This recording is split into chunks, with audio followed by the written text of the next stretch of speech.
Hi, I'm Corey Joe, or WeCJ, and in today's video we will be talking about Elesh Norn.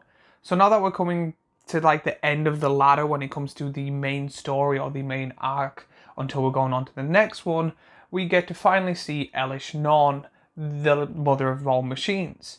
She is the one out of all five Praetors that is known to be the most powerful and all of that, and every single one has got a second card. And now finally, after like the year or two waiting for this, we finally got Elesh Norn. So if you don't know Elesh Norn, she's a big scary Phyrexian Praetor, but I was going to say like God or something, but she's literally the one that organized all of this, complete genius and an absolute badass. It got to the point when the card was released, people wanted her banned already because she was big and scary. Personally, I don't think she's bannable. I know she's going to be a pain and a threat, but not bannable. But if you haven't seen Elesh Norn, here she is on screen now. Elesh Norn, Mother of Machines. For 4 and a white, you get a legendary creature, Phyrexian Praetor, that is a mythic. She has Vigilance.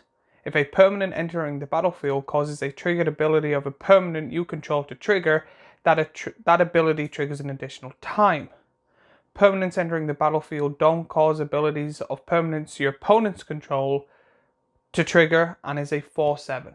But you're probably wondering, hey Corey, or hey WeCJ, you've read out the card, you've told us what she does. What is the rest of the video? The rest of the video is I will be talking about and giving my thoughts and opinions on all the artwork that has came out with her, because a lot has came out with her when it comes to the artwork. When it comes to how many was released, it wasn't just one, it wasn't just two, it was 4. 4 Elesh Norns have been released. When it comes to the first Elesh Norn you'll be seeing is the regular one. She stands in front of a throne with the Phyrexian symbol behind her head, showing how powerful she is while she's striking a powerful pose, showing that she is the boss. With people made of white marble set in stone, making her even more scarier because it seems like the Iron Throne from Game of Thrones, and it just shows that she is the big boss when it comes to this type of game and this type of like setting, that she is on the big throne surrounded by the strongest warriors cased in marble. But then we have the Borderless Concept Praetor art, which is absolutely beautiful. The details on her headpiece, I love the ribcage popping out at her sides. This is a really good card and possibly my favourite art. But in one of my previous videos, I made a video saying that this art and this art of the other Praetors should be a secret layer, so I think you should check that out. And then we have the Borderless Inker, or Ichor, I don't know how to pronounce that, showcase, which again is absolutely amazing art. You can really tell how much love went into the details of these cards. I've always been in love with black and white ink drawings. I've done previous ones in my life because I've tried to do art and I've done animation. I really like her standing there showing a striking pose, but it really does look like the camera's on the floor pointing up to her with it tilted, showing that it seems someone is groveling on their knees asking for their life. But then there's the final one. It's the Borderless manga one. I've seen a lot of people like this one and a lot of people don't. I've seen a lot of people say it's one of their favourites, but personally, it seems to be the weakest. The art is absolutely amazing, and I will never say anything bad about this artist. The art is absolutely amazing. But in the rest of them, she's like intimidating, showing a striking pose, where this one just seems like she's like trying to have a poop while scaring someone. But again, nothing against the artist. It's an amazing job, and I really do like all of the ones she has made. But in this one, she seems the least intimidating. But overall, with all these Elesh Norns they have made and all the different types of artworks they made, and all the different ways you can get them, I really do like the way they have made Elesh Norn and the way that they have given her justice by making her 4 variations of different... Wait, sorry, one second. Oh, okay, that's not that bad, I guess. So, I'll just start then reading out that one. Oh, okay. So, good news, people. They made a 5th Elesh Norn that you can only get in one of the bundles. So, but wait, there is more. They have released a 5th Elesh Norn where they're doing a oil slicked raised foil that is absolutely beautiful that you can only get in a bundle. However, what they do it's a 3D, so if you rub your finger across it, there's all bumps and stuff like that, which is really good because the card is going to be pricey, so when you double sleeve it, you're definitely going to be able to feel the bumps and graves on it.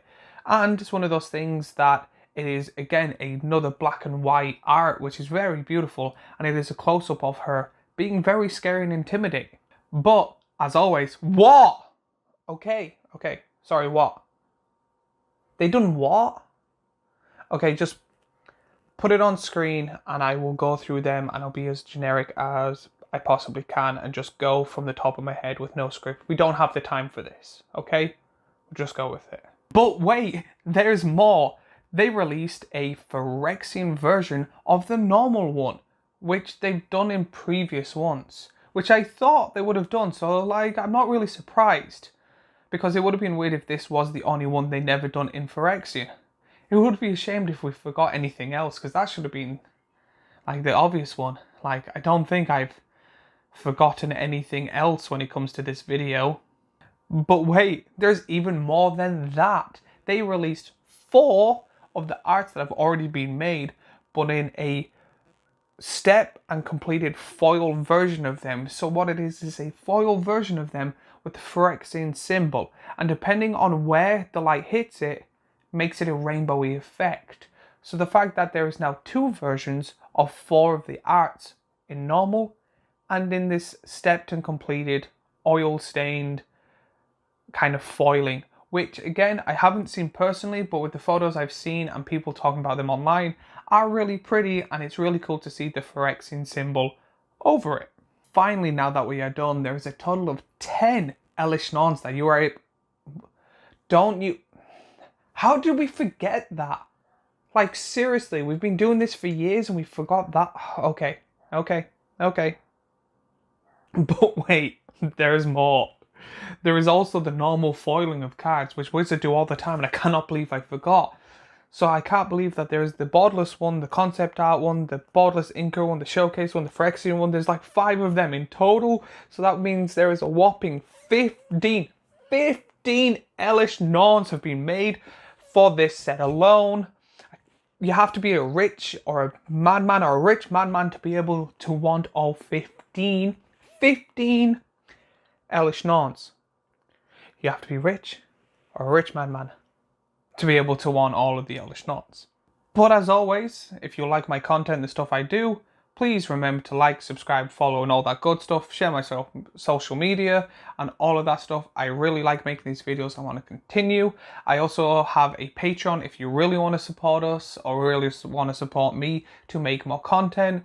All the money from the Patreon will be made to get better equipment, better lighting, better sound and all of that, and eventually get a editor and stuff like that, because I want to make more content and make it bigger and better for your enjoyment. And if you like this video, I have a video on if Soul Rings should be banned or not. And I also have a bunch of other videos on Magic the Gathering. So please go to my profile, there'll be a playlist, and you get to enjoy more Magic the Gathering stuff. But as always, I will see you in the next video. I will be collecting all of them.